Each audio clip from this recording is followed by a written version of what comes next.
আজকের ক্লাসে আলোচনায় থাকবে বংশগতিবিদ্যা এবং আণবিক জীববিদ্যা, genetics and molecular biology. School service commission zoology honours PG সিলেবাসের মধ্যে এটি পড়ছে। ইনডেপথ হচ্ছে cell cycle, allele concept, multiple allele, ABO blood group, pseudo allele, iso allele, allelic interaction, sex determination with special reference to Drosophila and man, gene as a structural and functional unit, cystron concept, one gene, one polypeptide, sickle cell anemia, thalassemia, genetics and molecular biology of replication, transcription and translation, mutation types, detection, molecular mechanism, chromosomal aberration, elementary idea of DNA fingerprinting, PCR, cloning and oncogene. তো sell সাইকেলের প্রথমে চলে যাচ্ছি। Sell সাইকেলের মোটামুটি cell cycle কি আমরা জানি, কোষের বৃদ্ধি সম্পূর্ণ হওয়ার পর যে সুনিয়ন্ত্রিত ক্রমিক পর্যায়ের মাধ্যমে কোষের জননের বিভিন্ন দশার চক্রবত আবর্তন ঘটছে, একটি কোষ থেকে এবং দুটি কোষের সৃষ্টি হচ্ছে, তাকেই বলা হচ্ছে সেল সাইকেল, যার হচ্ছে দুটি দশা, একটা হচ্ছে ইন্টারফেজ, একটা হচ্ছে মাইটোটিক ফেজ বা এম ফেজ। এবার ইন্টারফেজ বা অন্তর্বর্তী দশার গুরুত্ব কি না, কোষের যাবতীয় জৈব সংশ্লেষণ কাণ্ডগুলো ইন্টারফেজ দশাতেই ঘটছে। এ হাও and S R Pelc 1953 interphase দশাকে G1S এবং G2 এই তিনটে উপদশায় ভাগ করেন। G1 দশা কোষের আরএনএ প্রোটিনের সংশ্লেষণ ঘটছে, কোষের আয়তন বৃদ্ধি পাচ্ছে, এস দশায় ডিএনএ সংশ্লেষণ ঘটছে এবং G2 দশায় সকল বিপাকীয় কার্য সম্পূর্ণ হওয়ার পর কোষ মাইটোসিসের জন্য অগ্রসর হচ্ছে। মেটাফেজ দশায় ক্রোমোজোমের আকৃতিগত বৈশিষ্ট্যের কথা জানবো। তো সেন্ট্রোমিয়ারের অবস্থানের উপর ভিত্তি করে ক্রোমোজোমকে বিভিন্ন ভাগে ভাগ করা যাচ্ছে, যেমন হচ্ছে মেটাসেন্ট্রিক, সাবমেটাসেন্ট্রিক, অ্যাক্রোসেন্ট্রিক এবং টেলোসেন্ট্রিক। মেটাসেন্ট্রিক মানে সেন্ট্রোমিয়ার যখন মধ্যে থাকছে এবং বাহু দুটি সমান থাকছে বা প্রায় সমান, মানে সমান বা প্রায় সমান এরকম। সাবমেটাসেন্ট্রিকে সেন্ট্রোমিয়ার প্রায় মধ্যস্থলে থাকে কিন্তু বাহু হচ্ছে অসমান প্রকৃতির হবে। অ্যাক্রোসেন্ট্রিকে সেন্ট্রোমিয়ার প্রায় প্রান্তিক, বাহু দুটি খুবই অসমান, এবং টেলোসেন্ট্রিকে সেন্ট্রোমিয়ার প্রান্তীয় এবং একটিমাত্র বাহু দেখা যাচ্ছে। আচ্ছা, নেক্সট আমরা জানবো মাইটোটিক যন্ত্রের গঠন সম্পর্কে। ইলেকট্রন অনুবীক্ষণ যন্ত্রের দৃষ্ট মাইটোটিক যন্ত্রটি দীর্ঘ অক্ষে বিস্তৃত কতগুলি অনুনালিকা বা তন্তু নিয়ে গঠিত। প্রতিটি অনুনালিকা 6S প্রোটিন ডাইমার দ্বারা গঠিত। 6S প্রোটিন ডাইমার দ্বারা গঠিত প্রতিটি অনুনালিকা কি না, ওই মাইটোটিক যে যন্ত্রটি সেটা দীর্ঘ অক্ষে বিস্তৃত কতগুলো অনুনালিকা বা তন্তু নিয়ে গঠিত। সেই অনুনালিকাগুলো 6S প্রোটিন ডাইমার দ্বারা গঠিত। সেই অনুনালিকাগুলো আবার দু রকম হচ্ছে, এক মেরু থেকে অন্য মেরু পর্যন্ত বিস্তৃত, এদেরকে কন্টিনিউয়াস তন্তু বা পোলার নালিকা বলছে। ক্রোমোজোমের কাইনেটোকরে যুক্ত যেগুলো হচ্ছে ক্রোমোজোমাল অনুনালিকা বা তন্তু, সেগুলোকে বলছে ক্রোমোজোমের অ্যানাফেজ চলনে এরা সক্রিয় অংশগ্রহণ করছে। এবার ক্রোমোজোমের কাইনেটোকরে যারা যুক্ত হচ্ছে সেগুলো ক্রোমোজোমাল অনুনালিকা বা তন্তু, এবং অ্যানাফেজ চলনে যে হেল্প করছে সেটার ব্যাপারে একটু জানবো যে অ্যানাফেজ চলন কি এবং এই কাইনেটোকরটা কি। ক্রোমোজোমের যে স্থানে মাইক্রোটিউবিউল প্রোটিনগুলো সংযুক্ত থাকছে। মিওসিস কোষ বিভাজনের আলোচনা আগে মাইটোসিসটা হয়ে যাবে, তারপরে আমরা আলোচনায় আসব। তো মিওসিসের যখন আলোচনায় আমরা আসব তখন এই ব্যাপারগুলো আরও ভালো করে বুঝতে পারবো। যাই হোক, তো যেটা বলার যে কাইনেটোকরের কথা, যে ক্রোমোজোমের যে স্থানে মাইক্রোটিউবিউল প্রোটিনগুলি সংযুক্ত থাকছে তাদেরকে বলা হচ্ছে কাইনেটোকর। প্রতিটি ক্রোমোজোম দুটি করে, মানে প্রতিটি অপত্য ক্রোমাটিডে একটি করে কাইনেটোকর থাকছে। প্রতিটি ক্রোমোজোমে দুটি কাইনেটোকর থাকছে, মানে এক একটা অপত্য ক্রোমাটিডে একটি করে থাকছে। কাইনেটোকর সেন্ট্রোমিয়ারের সংযুক্ত প্রোটিন, যেরকম CNP-ABCD প্রোটিনের সাথে সম্পর্কিত, মানে CNP-ABCD এর প্রোটিনের সাথে সম্পর্কিত। অ্যানাফেজ চলনটা কি, যে প্রক্রিয়া ক্রোমোজোমাল তন্তু সংকোচন ও পোলার তন্তু দীর্ঘীকরণের মাধ্যমে, যে প্রক্রিয়াতে কি হচ্ছে না, ক্রোমোজোমাল যে তন্তু থাকছে তার সংকোচন এবং পোলার তন্তু দীর্ঘকরণের মাধ্যমে সিস্টার ক্রোমাটিডগুলো পৃথক হয়ে যাচ্ছে এবং বিপরীত মেরুতে গমন করছে। যে প্রক্রিয়াতে ক্রোমোজোমাল তন্তু সংকোচন এবং পোলার তন্তু দীর্ঘীকরণের মাধ্যমে সিস্টার ক্রোমাটিডগুলো পৃথক হয়ে যাচ্ছে এবং বিপরীত মেরুতে তার চলন ঘটছে, সেই যে গমনটা হচ্ছে তাকেই বলা হচ্ছে অ্যানাফেজ চলন। উভয় মেরুতে সম পরিমাণে গুণগত এবং সংখ্যাগত ক্রোমোজোমের বিস্তারণই অ্যানাফেজ চলনের অন্যতম প্রধান গুরুত্ব। এরপরে যে এই যে বললাম যে মিওসিসের ব্যাপারে আলোচনা করব। মিওসিস এবং মাইটোসিসের ডিফারেন্সটা প্রথমে বুঝে নিই, তারপরে ডিরেক্ট মাইটোসিস এবং মিওসিসের মধ্যে চলে যাচ্ছি। মিওসিসে দুবার নিউক্লিয়াস বিভাজন হয়, ক্রোমোজোমের বিভাজন একবার হয়, ফলে বিভাজনের শেষে 4টি অপত্য কোষের সৃষ্টি হচ্ছে। প্রত্যেক অপত্য কোষে ক্রোমোজোম সংখ্যা জনিত্রী কোষে ক্রোমোজোম সংখ্যার অর্ধেক, কিন্তু মাইটোসিস বিভাজনে একবারই নিউক্লিয়াসের বিভাজন হচ্ছে, ফলে দুটি অপত্য কোষের সৃষ্টি হচ্ছে, তাদের ক্রোমোজোম সংখ্যা জনিত্রী কোষের ক্রোমোজোম সংখ্যার সমান হচ্ছে, তাই মাইটোসিসকে বলা হয় সমবিভাজন। এবং আগে যেটা আলোচনা করলাম যে একবার বিভাজনের শেষে 4টি অপত্য কোষ সৃষ্টি হচ্ছে এবং প্রত্যেক অপত্য কোষের ক্রোমোজোম সংখ্যা জনিত্রী কোষের ক্রোমোজোমের অর্ধেক হচ্ছে, সেই কারণে মিওসিসকে বলা হচ্ছে হ্রাস বিভাজন। তো ইউক্যারিওটিক কোষের যে বিভাজন পদ্ধতিতে 2টি অপত্য কোষের সৃষ্টি হচ্ছে এবং যারা সমসংখ্যক এবং সমগুণ সম্পন্ন, কারণ জনিত্রীর মতোই পুরোপুরি হচ্ছে অপত্যগুলো, সো সমসংখ্যক এবং সমগুণ সম্পন্ন ক্রোমোজোম লাভ করছে, যাহাতে ডিএনএ ঘন হয়ে দৃশ্যমান ক্রোমোজোমে পরিণত হয়, তাকে মাইটোসিস বলে। যেহেতু মাইটোসিসের প্রোফেজ, মেটাফেজ এবং অ্যানাফেজ, টেলোফেজ দশায় কোনো প্রকার জৈব সংশ্লেষণ ঘটে না।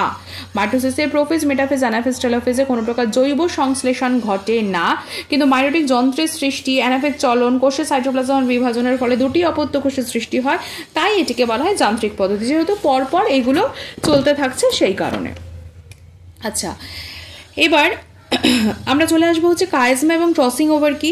মিওসিস কোষ বিভাজনের প্রথম প্রোফেজের প্যাকেটিন উপদশায় জোড়বদ্ধ হোমোলোগাস ক্রোমোজোম দ্বয়, যেগুলোকে টেট্রাড বলা হচ্ছে, যেহেতু 4টে থাকছে, পরস্পরমুখী নন সিস্টার ক্রোমাটিড দ্বয় সংলগ্ন এক বা একাধিক স্থানে ভেঙে যাচ্ছে এবং ভগ্ন ক্রোমাটিড অংশ পারস্পরিক খণ্ড বিনিময়ের মাধ্যমে জিনের রিকম্বিনেশন ঘটাচ্ছে। এই প্রক্রিয়াকে ক্রসিং ওভার বলছে। ক্রসিং ওভারের ফলস্বরূপ এক্স অক্ষের ন্যায় যে বিন্দুতে crossed over non sister chromatid দ্বয় সংলগ্ন থাকে তাকে বলা হচ্ছে কায়াজমা। কি বললাম, মিওসিস কোষ বিভাজনের প্রথম প্রোফেজের প্যাকেটিন উপদশায় জোড়বদ্ধ হোমোলোগাস ক্রোমোজোম দ্বয়ের পরস্পরমুখী নন সিস্টার ক্রোমাটিড দ্বয় সংলগ্ন এক বা একাধিক স্থান ভেঙে যাচ্ছে এবং ভগ্ন ক্রোমাটিড অংশ পারস্পরিক খণ্ড বিনিময়ের মাধ্যমে জিনের রিকম্বিনেশন ঘটাচ্ছে। এই প্রক্রিয়াকে বলা হচ্ছে ক্রসিং ওভার। ক্রসিং ওভারের ফলস্বরূপ এক্স অক্ষের ন্যায় যে বিন্দুতে crossed over non sister chromatid দ্বয় সংলগ্ন থাকে তাকে কায়েজমা বলা হচ্ছে। আচ্ছা, তো কোষচক্রের নিয়ন্ত্রক সম্পর্কে একটু আলোচনা করব। কোষচক্রের নিয়ন্ত্রক হচ্ছে সাধারণভাবে 2টি গোত্রের প্রোটিন। একটাতে ইন্টারফেস দশে বিভিন্ন পর্যায় নিয়ন্ত্রণকারী প্রোটিনের নাম হচ্ছে সাইক্লিন এবং আরেকটি হচ্ছে সাইক্লিন নির্ভর কাইনেজ, যেটা সিডিকে। সাইক্লিন আবার 2 রকমের হচ্ছে। এক প্রকার সাইক্লিন জিটি উপদশায় সিডিকের সাথে যুক্ত হয়ে কাজ সম্পন্ন না হলে চক্র জি2 থেকে এম দশায় যেতে পারে না, তো একে বলা হয় এম সাইক্লিন। কি বললাম, এক প্রকার সাইক্লিন জি2 উপদশায় সিডিকের সাথে যুক্ত হয় এবং এর কাজ যতক্ষণ না কমপ্লিট হচ্ছে তখন জি2 থেকে এম দশাতে সে যেতে পারছে না। একইভাবে জি1 দশায় সাইক্লিন এবং সিডিকে কাজ করে, তবে জি1 থেকে এসে যেতে পারে। জি1 দশায় সাইক্লিন সিডিকে কাজ করছে, তবে জি1 থেকে এসে যেতে পারে, কিন্তু জি2 উপদশায় যে কাজটা সিডিকের সাথে যুক্ত হয়ে করছে সেই কাজ সম্পন্ন না হলে জি2 থেকে কিন্তু কখনোই এম দশাতে যেতে পারবে না, মানে মাইটোটিক দশাতে যেতে পারবে না। কেন না, ইন্টারফেজের পর আসছে মাইটোটিক। এবার ইন্টারফেজের মধ্যে প্রথমে জি1 এস জি2, তারপরে হচ্ছে যখন ইন্টারফেজ কমপ্লিট হচ্ছে মাইটোটিক। তো এবার ইন্টারফেজের মধ্যে যদি এটা সিডিকে এবং যেটা সাইক্লিন রয়েছে সেটা যদি জি1 এর কাজটা কমপ্লিট না হচ্ছে এসে যেতে পারছে না, কিন্তু যদি জি2 কাজ হয়ে যাচ্ছে, মানে এটা যেতে পারছে, জি1টা যেতে পারছে, জি1 থেকে এসে যেতে পারছে, কিন্তু জি2 বেলাতে ইন্টারফেসটা যখন কমপ্লিট হয়ে মাইটোটিকে যাবে তখন জি2 যতক্ষণ কাজ করবে ততক্ষণ কিন্তু কাজটা বাকিবহল থাকবে, দেন কমপ্লিট হয়ে যাওয়ার পরে মাইটোটিক দশায় কিন্তু এন্ট্রি নিতে পারবে।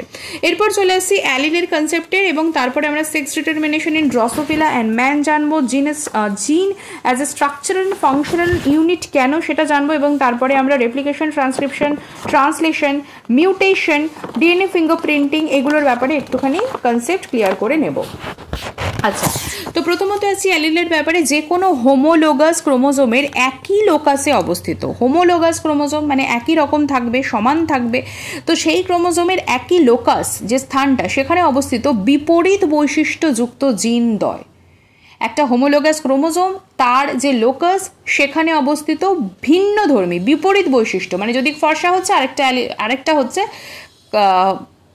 কালো, একটা যদি হচ্ছে লম্বা একটা হচ্ছে বেটে বা খর্ব, এরকম। তাহলে মটর গাছে লম্বা ও বেটে বৈশিষ্ট্যের জন্য দায়ী, তার মানে এদের ক্যারেক্টারটা হচ্ছে কি জাস্টিফাই করছে না লেন্থটাকে জাস্টিফাই করছে। তো হোমোলোগাস ক্রোমোজোম এবং একই লোকাসে অবস্থিত কি না দুটো বিপরীত বৈশিষ্ট্যযুক্ত জিন, কি একটা জিন হচ্ছে লম্বা একটা জিন হচ্ছে বেটে। এবার তার মধ্যে কোনটা প্রকট হবে প্রচ্ছন্ন হবে সেটা পরের ব্যাপার। তো এই যে একটা আমরা যদি লম্বাটাকে ক্যাপিটাল টি মানে টল হিসেবে ক্যাপিটাল টি এবং স্মল টিকে আমরা যদি ডিনোট করি খর্ব বা বেটে হিসেবে, তাহলে এই ক্যাপিটাল টি এবং স্মল টি এই দুটো হচ্ছে আলাদা আলাদা জিন, যেটা হচ্ছে অ্যালিল, একই লোকাসে অবস্থিত বলে। তাহলে যে কোনো হোমোলোগাস ক্রোমোজোমের একই লোকাসে অবস্থিত বিপরীত বৈশিষ্ট্যযুক্ত জিন দ্বয়কে অ্যালিল বলছে। মটর গাছের লম্বা ও বেটে বৈশিষ্ট্যের জন্য দায়ী জিন ক্যাপিটাল টি এবং স্মল টি, সুতরাং ক্যাপিটাল টি এবং স্মল টি হচ্ছে অ্যালিল।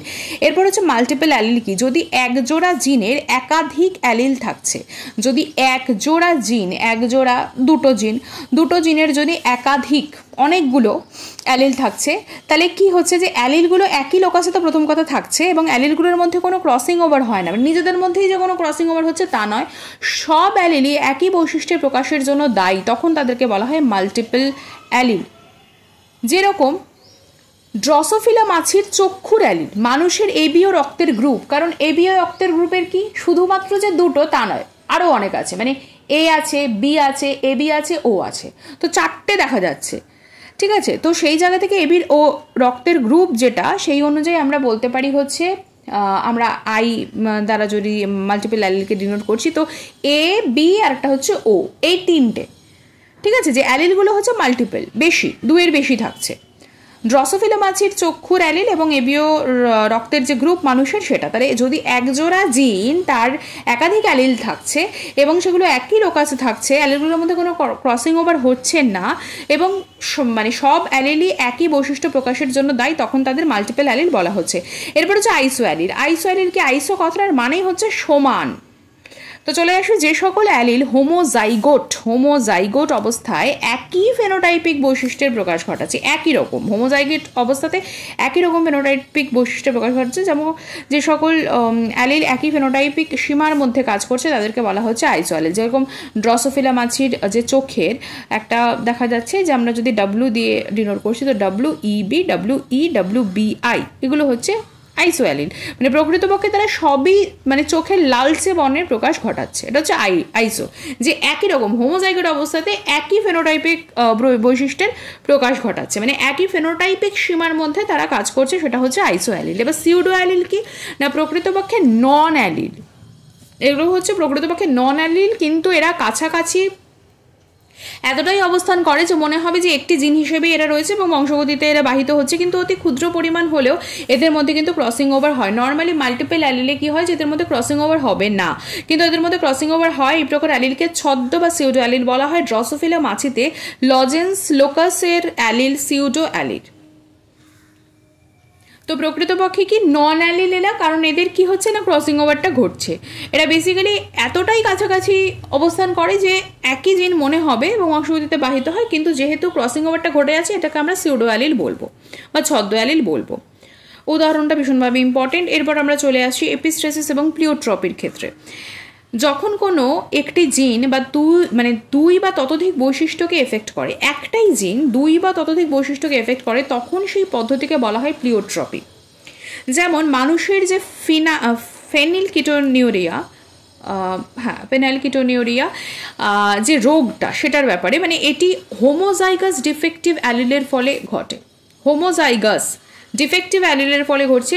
এর ফলে শুধু যে ফেনাইলকিটোনিউরিয়া হচ্ছে তা নয়, ছোট মাথা, নিম্ন মানের ইন্টেলিজেন্ট কোশেন্ট, হালকা চুল প্রভৃতি কিন্তু এই অ্যালিলের জন্য দায়ী। একে বলা হচ্ছে প্লিওট্রপি। তো একটাই জিন কিন্তু অনেকগুলো বৈশিষ্ট্যকে এফেক্ট করছে, চুলেরও এফেক্ট করছে, আইকিউর এফেক্ট করছে, মাথারও এফেক্ট করছে, তাহলে এটা হচ্ছে কি না একটাই জিন যেটা অনেকগুলো বৈশিষ্ট্যের জন্য দায়ী, সেটা ফেনাইলকিটোনিউরিয়া রোগ। এবার আসি এপিস্ট্রেসিসের ক্ষেত্রে।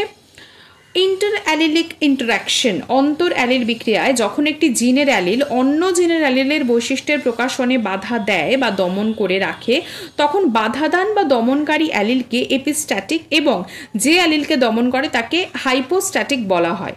এই দমন করার পদ্ধতিকে বলা হচ্ছে এপিস্ট্যাসিস। প্রসেসটা হচ্ছে এপিস্ট্যাসিস। কি না, অন্তর অ্যালিল বিক্রিয়াতে ইন্টার অ্যালিলিক ইন্টারাকশন, যখন একটি জিনের অ্যালিল অন্য জিনের অ্যালিলের বৈশিষ্ট্যের প্রকাশে বাধা দিচ্ছে। ইন্টার অ্যালিল রিয়াকশনে যখন একটা জিনের অ্যালিল অন্য জিনের অ্যালিলের বৈশিষ্ট্যের প্রকাশনে বাধা দিচ্ছে বা দমন করছে, বা সেই বাধা বা দমনকারী যে অ্যালিলটা, মানে প্রসেসটা হচ্ছে এপিস্ট্যাসিস। যে দমনকারী বা বাধাদানকারী অ্যালিল সেটা হচ্ছে এপিস্ট্যাটিক, এবং যে অ্যালিলকে দমন করছে, যে অ্যালিলটা দমিত হয়ে যাচ্ছে সেটা হচ্ছে হাইপোস্ট্যাটিক, বিকজ কমে যাচ্ছে, তাকে দমন করা হচ্ছে, সে হচ্ছে হাইপোস্ট্যাটিক, এবং যে করছে সে হচ্ছে এপিস্ট্যাটিক। আচ্ছা, বাটিসন এবং পানেট যখন মিষ্টি মটর গাছের দুটি সাদা ভ্যারাইটির মধ্যে ক্রস করান তখন তারা দেখেন F1 সব ফুল হচ্ছে, মানে ফার্স্ট জেনারেশনে সকল ফুলই হচ্ছে বেগুনি, কিন্তু F1 ফুলের স্বনিষেক ঘটালে বেগুনি ও সাদা 9:7 অনুপাতে পৃথক হচ্ছে। উভয় জিনের একাধিক প্রকট অ্যালিল থাকার জন্য ফুলের বর্ণ বেগুনি হয় এবং এটি কিন্তু এপিস্টাসিসের জন্য ঘটছে। উদাহরণটা কি বললাম, যে যখন ফার্স্ট জেনারেশন তখন সব ফুল বেগুনি, এবার ফার্স্ট জেনারেশনে যদি স্বনিষেক ঘটছে, যদি ক্রস হচ্ছে দুটি সাদা ভ্যারাইটির মধ্যে তখন বেগুনি, স্বনিষেক হচ্ছে বেগুনি ও সাদা 9:7। এবার উভয় জিনের একাধিক প্রকট অ্যালিল রয়েছে, এবার তার জন্য ফুলের বর্ণ বেগুনি হচ্ছে। কেন রয়েছে একাধিক অ্যালিল, কি করে বুঝবো? তার কারণ নিশ্চয়ই বেগুনি হঠাৎ করে কোথা থেকে আসবে, লাল নীল সেটার একটা কম্বিনেশন, দেন বেগুনি, আর একটা তো সাদা রয়েছে। তো এই যে এফেক্টগুলো, মানে অনেকগুলো ভ্যারাইটি আছে, যেটা দমে যাচ্ছে, তাহলে এক্ষেত্রে সাদাটা দমে যদি যায় তাহলে সাদাটা সেক্ষেত্রে হচ্ছে হাইপোস্টাসিস, আর যেটা বাড়ছে, যেটার ক্যারেক্টারটাকেই বেশি, যে ফিচারটাকে বেশি দেখা যাচ্ছে, সেটা হচ্ছে এপিস্টাসিস। আচ্ছা, এরপর হচ্ছে ড্রসোফিলা এবং মানুষের লিঙ্গ নির্ধারণ বা sex determination in Drosophila and man, এই ব্যাপারটা নিয়ে একটু আলোচনা করব। তো ড্রসোফিলা এবং মানুষের উভয় ক্ষেত্রেই XXXY পদ্ধতিতে লিঙ্গ নির্ধারিত হয়। নিষিক্ত হওয়ার পর XX ক্রোমোজোম হলে সে হচ্ছে স্ত্রী এবং XY ক্রোমোজোম হলে সে হচ্ছে পুরুষ, এটাকেই বলা হয় হচ্ছে ক্রোমোজোমাল সেক্স ডিটারমিনেশন। এবার ড্রসোফিলা মাছির ক্ষেত্রে জিনের ভারসাম্য বা জিনিক ব্যালেন্স থিওরি মতবাদ কে প্রবর্তন করেন এবং মতবাদটা কি? তো ব্রিজেস ইন 1922-তে এই মতবাদ প্রবর্তন করেন। তার মতবাদ অনুযায়ী ড্রসোফিলা মাছির ক্ষেত্রে এক্স ক্রোমোজোম এবং অটোজোমে অবস্থিত জিনের গুণগত সংখ্যাগত ভারসাম্যের উপর নির্ভর করছে, এদের লিঙ্গ নির্ধারিত হচ্ছে।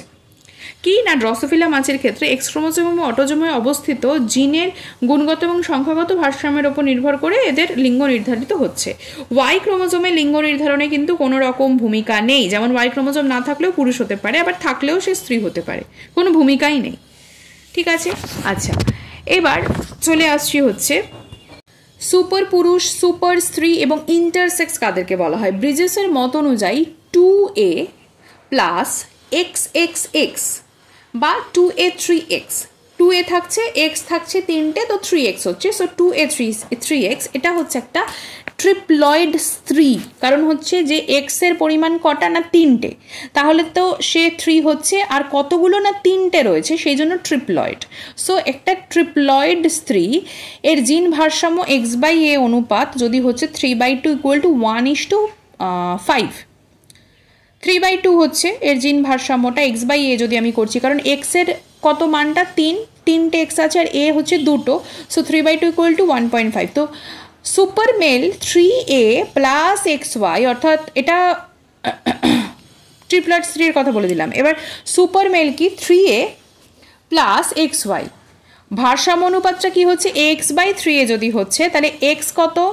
X হচ্ছে 1, কারণ Y এর এখানে কোনো ব্যাপার নেই। ঠিক আছে, X/3, তাহলে 3A তো আমরা জানি যে 3 আছে, এবার হচ্ছে XY, তাহলে X হচ্ছে কত না 1, তাহলে 1/3A মানে 1/3, A মানে 1 নিয়ে আমরা ধরছি, তো 1/3 = হচ্ছে 0.33। এবার ইন্টারসেক্স হচ্ছে তারা যাদের লিঙ্গ পুরুষ ও স্ত্রীর মধ্যবর্তী, মানে হচ্ছে 3A plus XX double X হচ্ছে, এবং 3A plus XXY, double X থাকছে, আবার Yও থাকছে। Y থাকা না থাকা কোনো, যেমন ড্রসোফিলার ক্ষেত্রে বললাম Y না থাকা কোনো ব্যাপার নয়, তো সেও Y থাকলেও স্ত্রী হতে পারে, না থাকলেও সে পুরুষ হতে পারে। সো XXY, তো উভয় ক্ষেত্রে জিনের অনুপাত কত হবে? তাহলে আমরা যদি করি যে X/A, তাহলে আমরা পাবো 2/3, 2/3 = 0.67। সো 0.67 যখন থাকছে অনুপাতটা, তখন হচ্ছে সে ইন্টারসেক্স, আর যখন সুপার পুরুষ হচ্ছে তখন হচ্ছে 0.33 আর 1.5 সুপার স্ত্রী, ট্রিপ্লয়েড স্ত্রী। আচ্ছা, এবার এই যে ড্রসোফিলার কথাতে আলোচনাতে বললাম যে ওয়াই খুব একটা ভূমিকা নেই, একটু ডিটেলসে জানবো। ড্রসোফিলা মাছের পুংলিঙ্গ নির্ধারণে ওয়াই ক্রোমোজোমের ভূমিকা নেই, কিন্তু মানুষের ক্ষেত্রে রয়েছে। কারণ ওয়াই হলেই তাহলে সে যে মানে পুংলিঙ্গ হবে, সেই কারণে বলা হয় যে female is a female without Y, মানে ওয়াইবিহীন মানুষই হচ্ছে মহিলা মানুষের ক্ষেত্রে বেসিক্যালি। আচ্ছা, নেক্সট হচ্ছে লিওন প্রকল্প কি? লিওন, LYON, লিওন প্রকল্প। সাধারণভাবে প্রশ্ন উঠতে পারে যে যেহেতু পুরুষের ক্ষেত্রে একটি এক্স ক্রোমোজোম থাকছে এবং স্ত্রীদের ক্ষেত্রে দুটি এক্স ক্রোমোজোম থাকছে, তাহলে স্ত্রীদের ক্ষেত্রে এক্সের ডাবল ডোজের বৈশিষ্ট্য প্রকাশ পাওয়া উচিত, কিন্তু দেখা গেছে স্ত্রীদের দুটি এক্সের মধ্যে একটি এক্স প্রজননিক অর্থে জড় হয়ে নিউক্লিয়াসের অন্তর্গাত্রে লেগে থাকে। এইভাবে ডোজ কম্পেনসেশন বজায় থাকে, যে ডাবল কোনো কিছু হয় না। তো এই ডোজ কম্পেনসেশনের যে তত্ত্ব, এটাকেই বলা হয় হচ্ছে লিওন প্রকল্প। ভীষণ ইন্টারেস্টিং এটা। আচ্ছা, নেক্সট চলে আসছি যে বার বডি কি এবং লিওন প্রকল্পের সাথে এর সম্পর্কটা কি। সো এমএল বার এই 1941 বিড়ালের নার্ভ কোষের ওপর অবসাদের প্রভাব বা ডিপ্রেশন এক্সামিন করতে গিয়ে দেখেন বিশেষ সেক্স ক্রোমাটিন আবিষ্কার উনি করেন। তার সম্মানে সেই সেক্স ক্রোমাটিনের নাম দেওয়া হয়েছে বার বডি। লিওন প্রকল্প থেকে জানা যায় মানুষের স্ত্রী কোষের দুটি এক্স ক্রোমোজোমের একটি প্রজনন করতে নিষ্ক্রিয় অর্থাৎ নিউক্লিয় পর্দা সংলগ্ন হচ্ছে। এটি হচ্ছে সেক্স ক্রোমাটিন বার বডি বা লিওন প্রকল্পের নিষ্ক্রিয় এক্স ক্রোমোজোমি বার বডি। মানে বিড়ালের অবসাদের উপর মানে পর্যবেক্ষণ করতে গিয়ে, পরীক্ষা করতে গিয়ে তিনি এটি আবিষ্কার করছেন। আচ্ছা, ড্রসোফিলা মাছি ও মানুষের যৌন ক্রোমোজোম এক্সও থাকলে তার বাহ্যিক লিঙ্গ কীরকম কী হবে? ড্রসোফিলা মাছির ক্ষেত্রে যদি XO মানে X0 অর্থাৎ 2AXO মানে A তো সবসময় হবে বিকজ ওটা অটোজোম। তো 2AXO জিনের ভারসাম্য যে মতবাদ, জিনের ভারসাম্য মতবাদ কি, যে মানে সেটা যখন একটা ব্যালেন্সে থাকছে, ঠিক আছে, যেটা জেনিক ব্যালেন্স থিওরি ড্রসোফিলার ক্ষেত্রে, যে এক্স ক্রোমোজোম এবং অটোজোমে অবস্থিত জিনের গুণগত সংখ্যাগত ভারসাম্যের উপর নির্ভর করছে, ওয়াই এর খুব একটা উপর নির্ভর করছে না। তো জিনের ভারসাম্যর মত অনুযায়ী অনুপাত সেক্ষেত্রে হচ্ছে X/2 মানে 0.5, কারণ X/2 2AXO, তাহলে X/2 করলে X/A বেসিক্যালি, তো এর মান 2, তাহলে X/2 = 0.5 মানে 1/2 = 0.5, এই হচ্ছে ব্যাপার। কিন্তু মানুষের ক্ষেত্রে 2AXO অর্থাৎ কোনো ওয়াই ক্রোমোজোম নেই, সেক্ষেত্রে ওই কথাটাই হবে female is a female in absence of Y. মানুষের ক্ষেত্রে এটি স্ত্রী, কারণ 2AXO মানে কি X/A যদি আমরা করছি তাহলে X এর ভ্যালু হচ্ছে 1/2 2AXO, এখানে ওয়াই ক্রোমোজোম নেই তাহলে ফিমেল, সেটা মানুষের ক্ষেত্রে স্ত্রী হবে সেটা। আচ্ছা, রেশিওতে আলাদা করে সেটা ভাঙবারও প্রয়োজন পড়ছে না, দেখিয়ে বোঝা যাচ্ছে। মানুষের কোষে যৌন ক্রোমোজোম পাওয়া গেল 2AXXY, তাহলে কি হবে? 2A তো ঠিক আছে, এবার XXY দুটো X আছে, যেখানে XY হলেই আমরা ছেলে বলবো, আর দুটো X হলে ডাবল X হলে বলবো মেয়ে। এদিকে ডবল Xও রয়েছে, আবার ওয়াইও রয়েছে। এবার যেহেতু ওয়াই ক্রোমোজোম আছে অতবে লিঙ্গ পুরুষ, কিন্তু যেহেতু দুটি XX আছে আবার স্ত্রীর বৈশিষ্ট্য প্রকাশ পাবে, তাহলে লিঙ্গ হচ্ছে পুরুষ কিন্তু স্ত্রীর বৈশিষ্ট্য প্রকাশ পাচ্ছে, তাহলে এটি হবে ক্লাইনফেল্টার সিনড্রোম। এর প্রধান বৈশিষ্ট্য হচ্ছে জননাঙ্গ পুরুষের ন্যায় শুক্রাশয় অপরিণত ফলে নির্বিষ, তার রিপ্রোডাকশন ক্ষমতা নেই। স্ত্রীদের মতো স্তনের আংশিক বৃদ্ধি ঘটছে যেহেতু ডাবল X থাকছে, এবং কৃশ এবং অতিরিক্ত লম্বা হচ্ছে চুল। আচ্ছা, মানুষের যৌন ক্রোমোজোম যদি 2AXO হচ্ছে, এক্ষেত্রে কি সিদ্ধান্ত? তার 2A তো ঠিকই আছে, এবারে XO মানে X0 XX হচ্ছে না, তার মানে মেয়ে বলবো না, এবারে XYও হচ্ছে না, তাহলে ছেলে বলবো না, এবারে একটা X আছে, তাহলে অ্যাবসেন্স অফ ওয়াই মানে তিনি মহিলা। ওয়াই এখানে অ্যাকচুয়ালি সেক্স ডিটারমিনেন্ট ফ্যাক্টর, তো ওয়াই নেই মানে সে মহিলা, ঠিক আছে, কিন্তু বৈশিষ্ট্য কি যে জননাঙ্গটা মহিলা জননাঙ্গেরই মতো, কিন্তু স্তন অনুন্নত, ঋতুস্রাব হয় না মানে রিপ্রোডাকশন নেই, বেঁটে মেদবহুল, প্রজ্ঞা খুবই কম, IQ লেভেল কম, এবং এটি হচ্ছে টার্নার সিনড্রোম। এবার ড্রসোফিলার মাছির ক্রোমোজোমে 2AXXY মানে যদি হচ্ছে মানে 2A এবং XY হচ্ছে, এদের লিঙ্গ কীরকম হবে? তো ড্রসোফিলা মাছির ক্ষেত্রে যদি X এ অনুপাত যদি হয় 1, তবে এটি হবে হচ্ছে স্ত্রী মাছি। এক্ষেত্রে অনুপাত 2/2 রয়েছে, কারণ ডাবল X রয়েছে, তাহলে এটা স্ত্রী মাছি হলো। 2A কারণ ওয়াই থাকুক না থাকুক কোনো খুব একটা কিছু ভ্যারি করছে না। এবার একই রকমভাবে 2AXY রয়েছে, তাহলে সেক্ষেত্রে 0.5 অনুপাত হলে সাধারণ পুরুষ মাছি হচ্ছে, কারণ 0.5 হচ্ছে। যদি 1 হচ্ছে তবে স্ত্রী মাছি, আর যদি 0.5 হচ্ছে তখন পুরুষ মাছি। এবার 2AXY তার মানে X এর ভ্যালু 1, তার 1/2 হচ্ছে X/2A 1/2A 1/2A মানে 1/2 1/2 মানে 0.5, তার মানে পুরুষ মাছি। আচ্ছা, ড্রসোফিলা মাছির লিঙ্গ নির্ধারণে আধুনিক প্রকল্প কি? সেটা হচ্ছে পলিজিনিক। আধুনিক প্রকল্প অনুযায়ী 3টি জিন দ্বারা নিয়ন্ত্রিত প্রোটিন পর্যায়ক্রমে কাজ করার ফলে ড্রসোফিলা মাছের লিঙ্গ নির্ধারিত হয়। জিন 3টির নাম হচ্ছে SXL sex lethal, TRA transformer, DSX double sex. প্রকল্পটি এরকম যে X/A যেটা হচ্ছে ASXL প্রোটিন ASXL প্রোটিন আর ট্রান্সফর্মার যখন একসাথে হচ্ছে সেটা সক্রিয় প্রোটিন, তার সাথে যখন ডাবল সিক্স ম্যাচ করছে DSX হচ্ছে তখন সেটা স্ত্রী বা পুরুষে যাচ্ছে। তাহলে X/A হচ্ছে SXL প্রোটিন বা সেক্স লিথালের সাথে জয়েন করলো, তারপরে সেটা ট্রান্সফর্মারের সাথে জয়েন করলো, অ্যান্ড দেন ডাবল সেক্স হিসেবে তারপরে সেটা স্ত্রী বা পুরুষে গেল। এবার X/A যদি একের থেকে কম হয় আমরা ধরবো পুরুষ, আর X/A যদি একের থেকে বেশি, এক বা একের থেকে বেশি হচ্ছে, এক হলো স্ত্রী ধরবো। তো পুরুষের ক্ষেত্রে SXLটা হচ্ছে নিষ্ক্রিয়, স্ত্রীদের ক্ষেত্রে SXL হচ্ছে সক্রিয়। স্ত্রীদের ক্ষেত্রে TRAও হচ্ছে সক্রিয় আর পুরুষদের ক্ষেত্রে নিষ্ক্রিয়। DSX দুটোর ক্ষেত্রে থাকছে, DSX এর ফলে আলটিমেটলি পুরুষ মাছির উপযোগী DSX প্রোটিন এটা থাকছে, আর স্ত্রী মাছির উপযোগী DSX প্রোটিন আমরা পাচ্ছি স্ত্রী দেহ থেকে। তো স্ত্রী মাছি তৈরির রাস্তা বন্ধ হয়ে গেল যখন এটা পুরুষের দিক থেকে আসবে। নিষ্ক্রিয় SXL নিষ্ক্রিয় TRA DSX এর সাথে যুক্ত হয়ে স্ত্রী মাছির তৈরির রাস্তা বন্ধ করলো এবং পুরুষ ড্রসোফিলা সৃষ্টি হলো। আর যদি X/A এর অনুপাতটা এক বা তার বেশি হচ্ছে তখন স্ত্রীর SXL যেটা সক্রিয়, TRA সক্রিয়, DSX এর সাথে TRA কে আমরা TR2 আবার সেখানে গেল, গিয়ে DSX যেটা তৈরি করলো সেটা যে DSX স্ত্রী মাছির উপযোগী প্রোটিন, পুরুষ মাছি তৈরির রাস্তা বন্ধ হলো এবং স্ত্রী ড্রসোফিলা সৃষ্টি হলো। এই হচ্ছে ব্যাপার। এরপর আমরা জিন as structural and functional unit চলে আসবো। প্রথমে যেটা জানতে হবে যে জিনোম কি? বহু নিউক্লিওটাইড যুক্ত ডিএনএর ক্ষুদ্রতম অংশ যা বংশগতির ধারক বাহক হিসেবে কাজ করে, ক্রোমোজোমের অবিচ্ছেদ্য অংশ এবং সব প্রতিলিপি গঠনে সম্ভব যার পরিব্যক্তি ঘটতে পারে। বহু নিউক্লিওটাইড যুক্ত ডিএনএর ক্ষুদ্রতম অংশ যা বংশগতির ধারক বাহক হিসেবে কাজ করছে, ক্রোমোজোমের অবিচ্ছেদ্য অংশ, স্বপ্রতিলিপি গঠনের সম্ভব পরিব্যক্তি ঘটতে পারে, সেটাই হচ্ছে জিন। আর জিনোম কি? কোনো জীবের জনকোষে হ্যাপ্লয়েড সংখ্যা ক্রোমোজোম থাকছে n সংখ্যক, এই ক্রোমোজোম অবস্থা জিনের যে সমষ্টি তাকেই বলা হচ্ছে জিনোম। মানুষের জিনোম হচ্ছে 23টি, 46, 23 গুণ 2 46টি ক্রোমোজোম থাকছে, মানে 23টি থাকছে, মানে টোটাল সংখ্যাটা মানুষের জিনোমটা হচ্ছে 23 ক্রোমোজোমে অবস্থিত জিনের সমষ্টি। এবার চলে আসছি সিস্ট্রন, রেকন এবং মিউটনের ব্যাপারে। সিস্ট্রন হলো ডিএনএ খণ্ডকের কার্যকরী একক। সিস্ট্রন হচ্ছে ডিএনএ খণ্ডকের কার্যকরী একক। একটি পলিপেপটাইড শৃঙ্খলে যত অ্যামিনো অ্যাসিড থাকে তার অন্তত 3 গুণ নিউক্লিওটাইড থাকে হচ্ছে একটা সিস্ট্রনে।